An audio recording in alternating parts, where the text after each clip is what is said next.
एक खुले मैदान में मोटरसाइकिल चालक वाले की सवाल है। एक खुले मैदान में मोटरसाइकिल चालक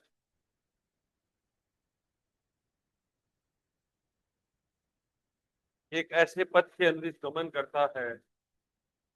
एक ऐसे पथ के अनुदिश गमन करता है जो प्रत्येक 500 मीटर के पश्चात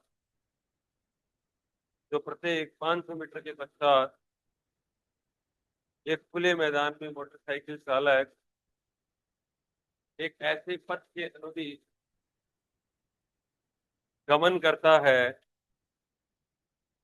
जो प्रत्येक 500 मीटर के पश्चात 60 डिग्री कोण से 60 डिग्री कोण से बाईं ओर घूमता है। बाईं ओर घूमता है, कोमा तीसरे कोमा चौथे व आठवें मोड़ पर, कोमा तीसरे कोमा चौथे व आठवें मोड़ पर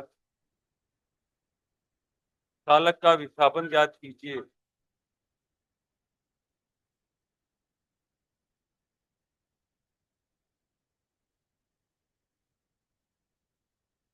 स्टॉप। प्रत्येक स्थिति के लिए प्रत्येक स्थिति से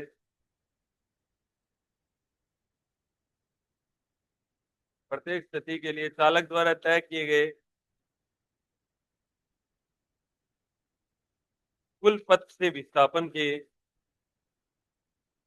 कुल पथ से विस्थापन के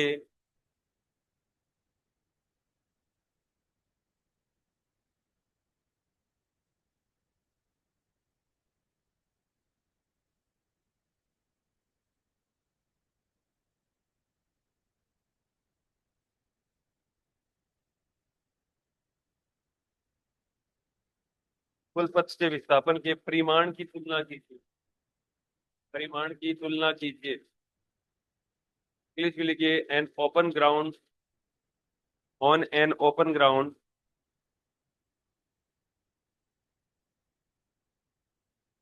एक motor car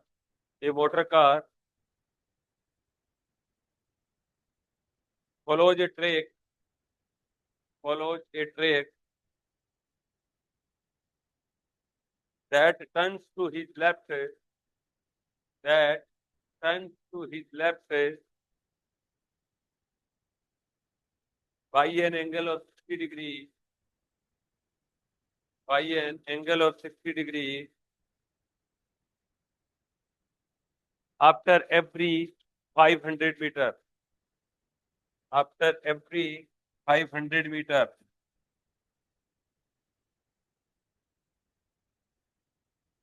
full stop starting from a given turn starting from a given turn comma specify the displacement of the specify the displacement of the motor car at the third comma sixth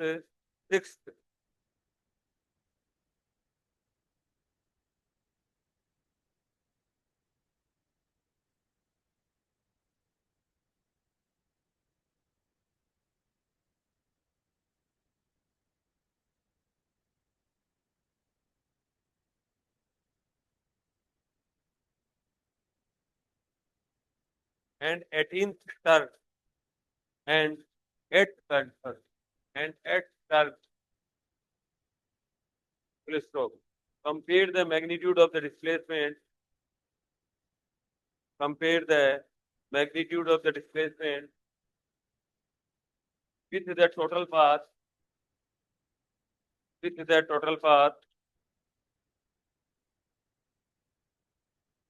length covered by the motor car length covered by the motor car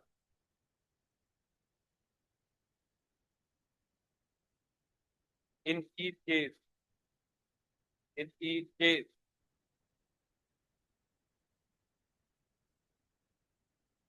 देखिए जैसे ये है,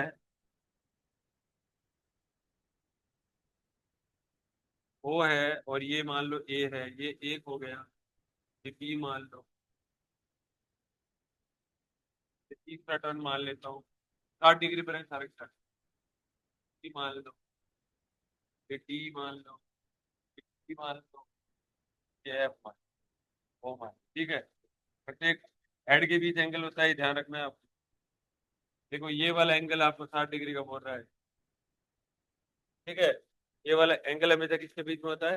head के बीच होता है, ध्यान रखना, ठीक है ना। तो ये 60 डिग्री का एंगल है।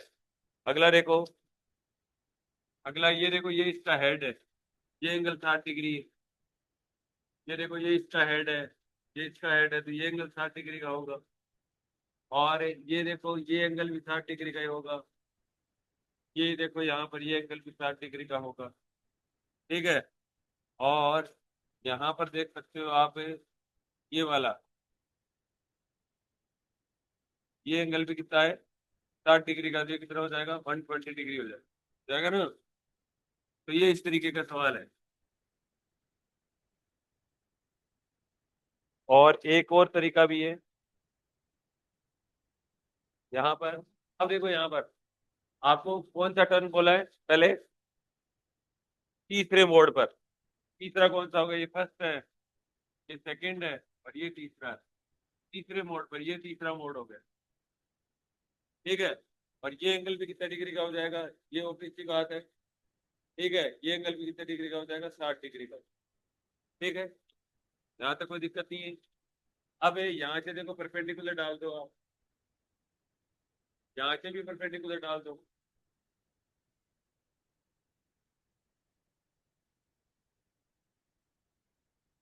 ये परपेंडिकुलर डाल दिया पर। अब ये वाला जो दे रखा है 500 मीटर, कितना दे रखा है? 500 मीटर दे रखा है। ये भी कितना है? 500 मीटर। ये भी कितना है? 500 मीटर। ये भी कितना है? 500 मीटर। ये भी 500 मीटर। और ये भी कितना है? 5। ऐसे समझ रहे हो यहाँ तक? अब आपको ये वाला विस्थापन निकाल लो।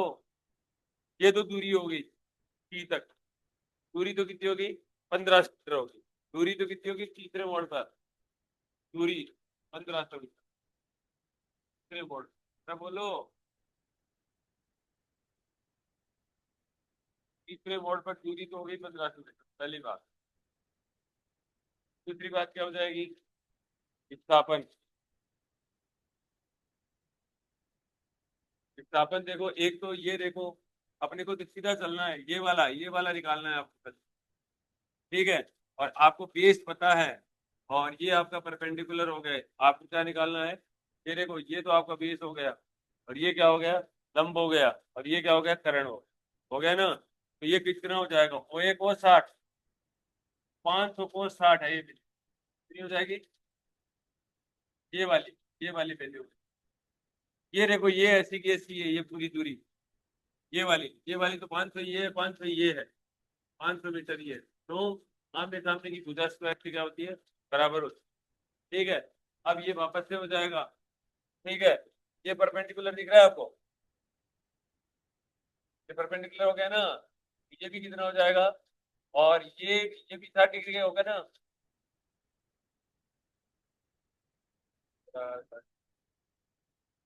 ठीक है। अब ये वाला एंगल भी कितने डिग्री का हो जाएगा? 60 डिग्री का हो जाएगा, ठीक है। तो ये वाला एंगल भी कितना है? क्यों? ये और ये 130 डिग्री में है। थोड़ा सा सही नहीं बताऊं,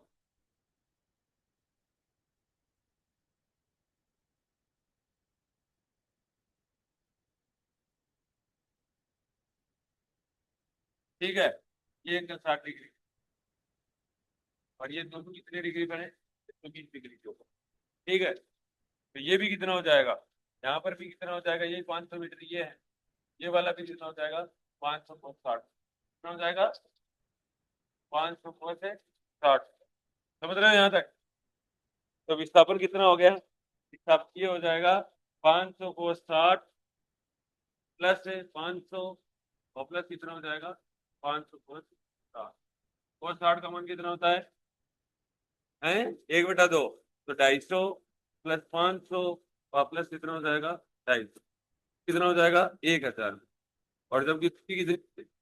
1500। दूरी हमेशा ज्यादा हो या बराबर हो। समझ में आ गया? अगला कौन सा कह रहा है? छठे मोड़ पर।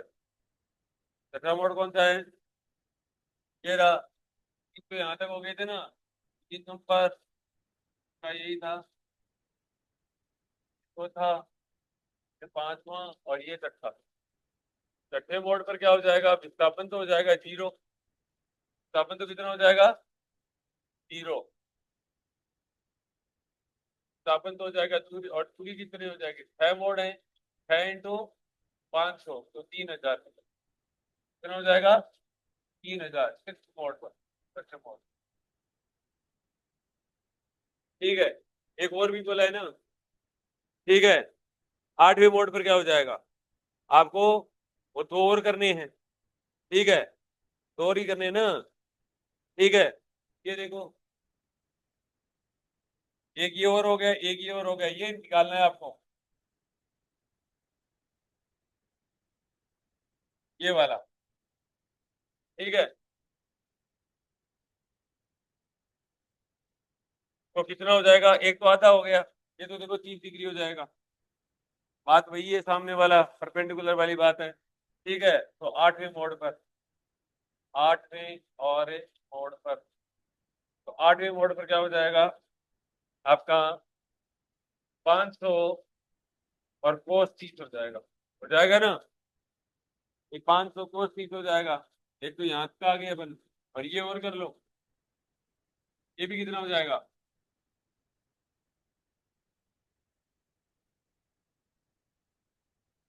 90 था ना? 60 था, ये भी 30 की है। अरे बोलो। देखो ये 60 है, मतलब हाँ 60 हो गया ना ये 60 हो गया। और ये कितना बच गया अब? ये 60 हो जाएगा और ये 30 हो जाएगा। ऐसे तो आएगा। तो कितना हो जाएगा अब? ये भी 500 और 30 ही होगा, क्योंकि ये देखो, ये वाली जो चीज है, और ये तो हुआ है आपका परपेंडिकुलर, हुआ है ना? और ये आपका हुआ है बेस, और ये हुआ है आपका हाइपोटेनस, हुआ है ना? ठीक है। तो ये हो जाएगा, ये सामने वाला निकालना है आपको, तो ये हो जाएगा 5,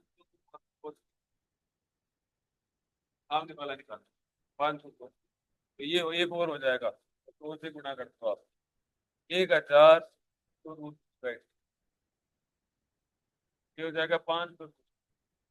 ये कर लो, ये था सवाल। ठीक है। और ये दूरी कितनी हो जाएगी इसके अंदर आठवें मोड़ पर? 4000 हो जाएगी। पहले तो 6 थे, 6 × 500, और 1000 और जोड़ दो, 500 तो ये हो जाएगा 4000। ये कर लो, ध्यान से करना सवाल को।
देखो ये वाला एंगल ले लो थीटा, और टेन थीटा बराबर कितना आ जाएगा? टेन थीटा क्या होता है? ओए और अपॉन ए बी नहीं होगा? देखो टेन थीटा बराबर लंब बटा आधार, सॉरी, ओए अपॉन ओ बी, माइनस का साइन नहीं लगाना है, ठीक है ना? तो ओए अपॉन ए बी हो गया। ठीक है, टेन थीटा बराबर कितना हो जाएगा? एक है, अरे 10/10 बराबर एक हो गया। थीटा बराबर 45 डिग्री हो गया। थीटा बराबर कितना हो गया? 45 डिग्री हो गया। ठीक है, और टोटल अगर कोण करेंगे तो कितना हो जाएगा? 90 + 45 हो जाएगा। कितना हो जाएगा? 90 + है, जैसे देखो ये वाला, ये यहाँ से अगर अपन टेंजेंट मारेंगे, ठीक है, तो 90। ये देखो यही देख लो ना आप, यहाँ अक्स एक्सिस से पूछा था अगले ने, कितने एंगल पूछा था? अक्स एक्सिस से पूछा था, ये एंगल पूछा था, ये देखो ये रहा, ये एंगल पूछा था। ठीक है, तो ये कितना हुआ? हाँ 90 + 45। ठीक है, 90 डिग्री बराबर 135। कर लो जल्दी से।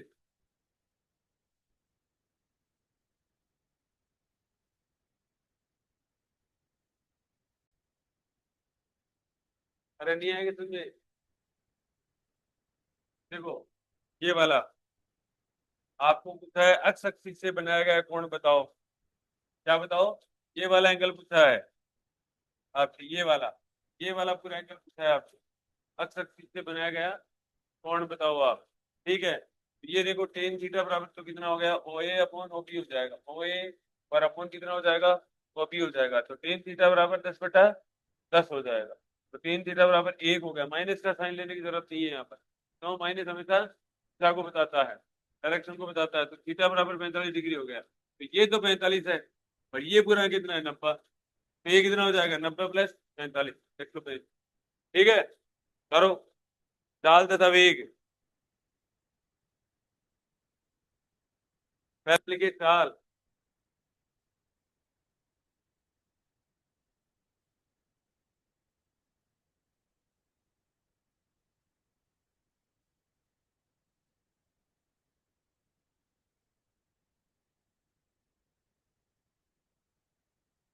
देखिए इकाई समय में तय की गई दूरी को चाल कहते हैं। ये इकाई समय में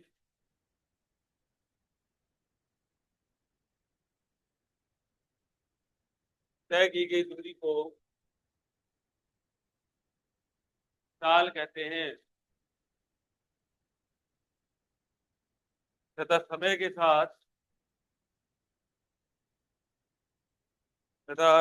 साथ दूरी में परिवर्तन की दर को दूरी में परिवर्तन की दर को चाल कहते हैं। स्पीड लिखिए। The rate of change of distance, the rate of change of distance covered with respect to time, covered with respect to time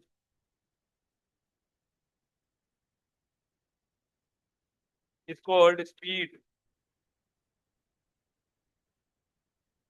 That is the distance traveled by the particle, that is the distance traveled by the particle in unit time is called speed. It is a scalar quantity. देखिए चाल बराबर दूरी बटा समय है। मात्रक लिखिए metre पर सेकेंड।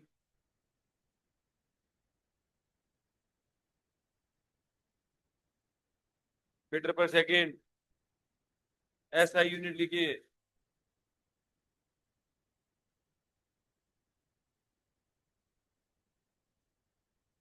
सेमी पर सेकेंड,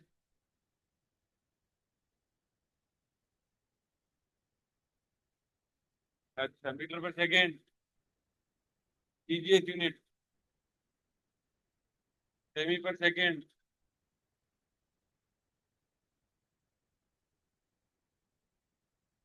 ये नोट देके लिखिए।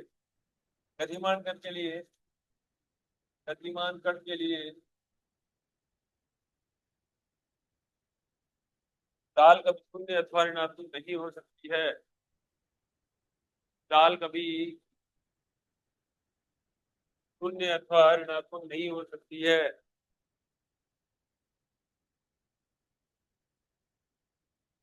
सदैव धनात्मक होती है।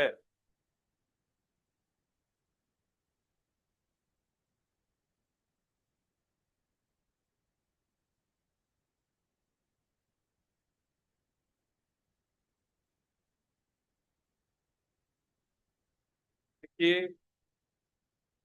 एक समान चाल, हेडिंग 2, एक समान चाल। इंग्लिश में लिखिए, for a moving particle, for a moving particle speed can never be negative, speed can never be negative or zero, it is always positive, it is always positive।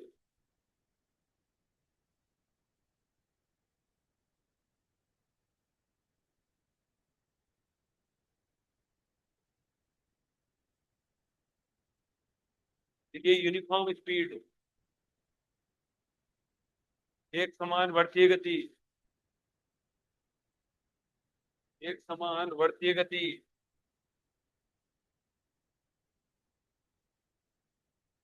चाल आ गई, एक समान चाल है। देखिए, जब कोई गतिमान कण समान समय अंतराल में, समान समय अंतराल में समान दूरी तय करता है तो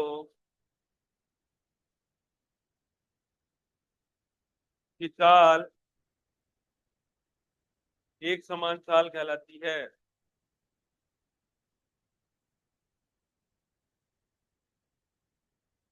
यूनिफॉर्म स्पीड, देखिए, when a particle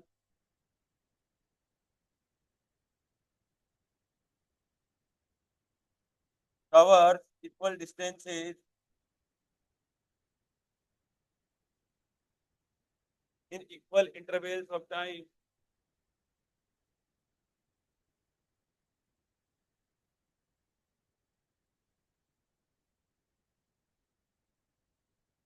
bracket will get no matter how the small intervals are, no matter how the small intervals are, bracket 1, then it is said to be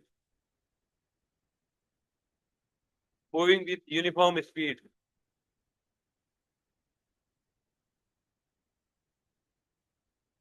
note देख लीजिए, जब कण सरल रेखा में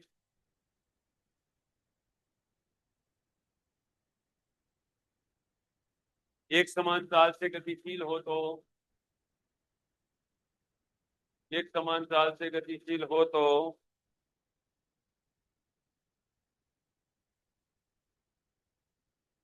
कण क्रियाशील नहीं होता है, कण क्रियाशील नहीं होता है।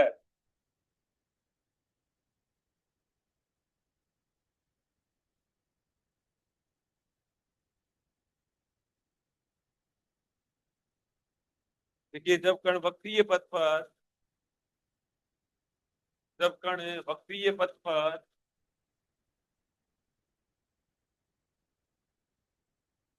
एक समान चाल से गतिमान हो तो,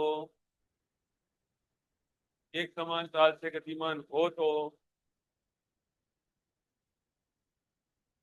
पर त्वरण क्रियाशील होता है। कोई एग्जांपल बता सकते हो? When a particle moves continuously, when particle moves continuously on a same straight line, on a same straight line with uniform speed, then acceleration of the particle, then acceleration of the particle is zero।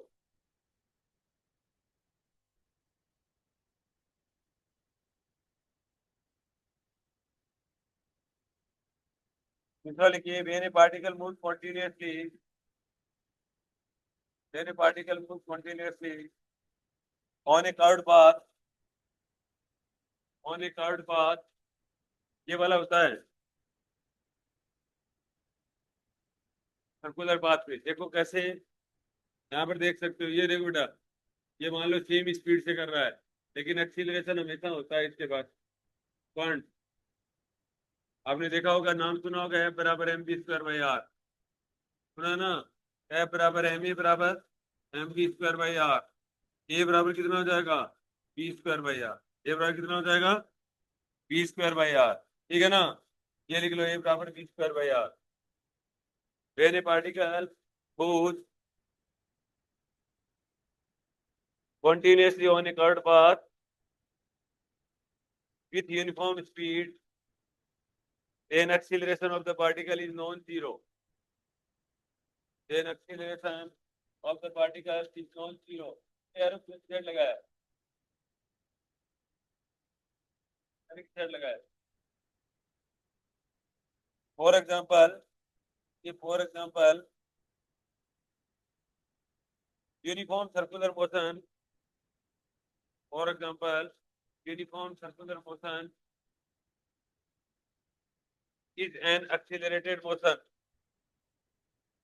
Is an accelerated motion.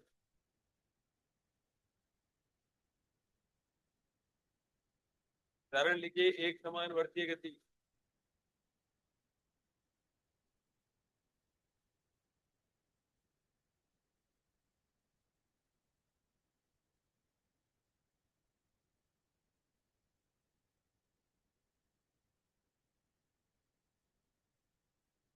लिखिए, असमान चाल या परिवर्तित चाल।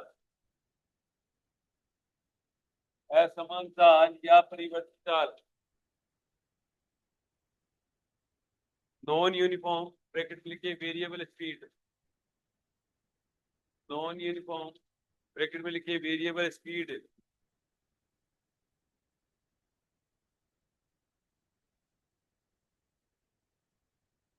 देखिए, यदि कोई गतिमान कण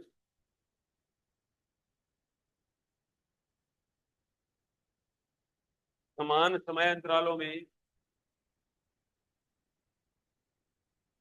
समान समय अंतरालों में असमान दूरियां तय करता है, तो असमान दूरियां तय करता है तो चाल असमान या परिवर्तित चाल कहलाती है। असमान या परिवर्तित चाल कहलाती है।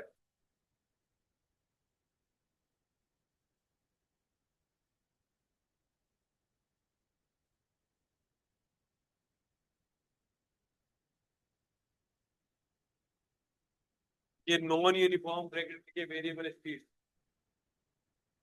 देखिए, in a non uniform speed particle cover, particle cover unequal distances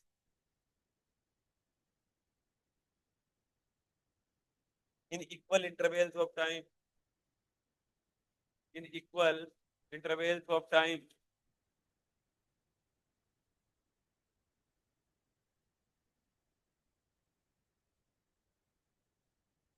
note करके लिखिए, जब कोई कण परिवर्ती चाल से गतिमान हो तो, जब कोई कण परिवर्ती चाल से गतिमान हो तो उस पर आवश्यक रूप से वर्ण क्रियाशील होता है, पर आवश्यक रूप से वर्ण क्रियाशील होता है। देखिए, where particle move with, where particle move with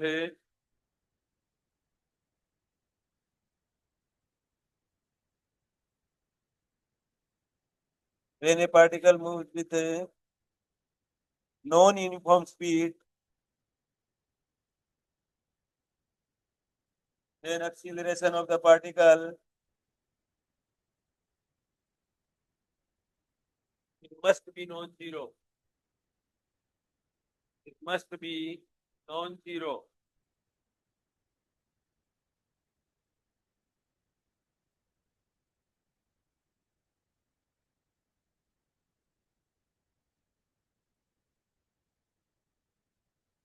ये एवरेज स्पीड औसत चाल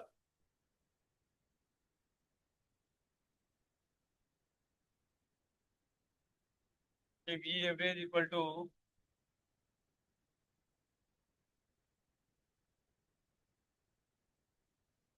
ये वस्तु द्वारा तय की गई दूरी, वस्तु द्वारा तय की गई कुल दूरी, वस्तु द्वारा तय की गई कुल दूरी और उसमें लगे कुल समय के अनुपात को, और उसमें लगे कुल समय के अनुपात को औसत चाल कहते हैं।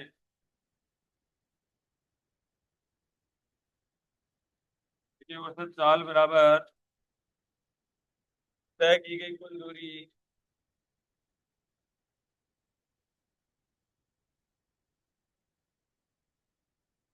डिवाइडेड बाई दूरी तय करने में लगा समय।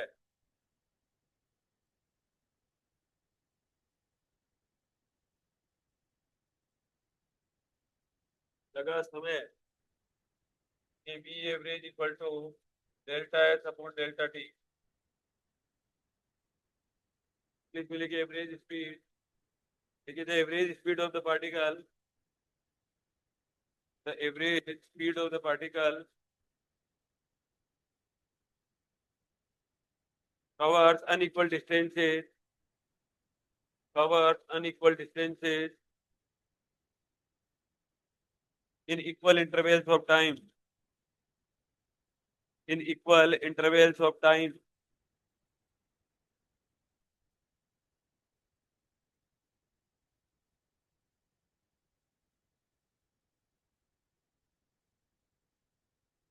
नोट देके लिखिए। अच्छा नॉन यूनिफॉर्म स्पीड लिखिए, तो एवरेज स्पीड लिख रहे हो क्या? गलत लिख लिया ना। देखिए the average speed of A particle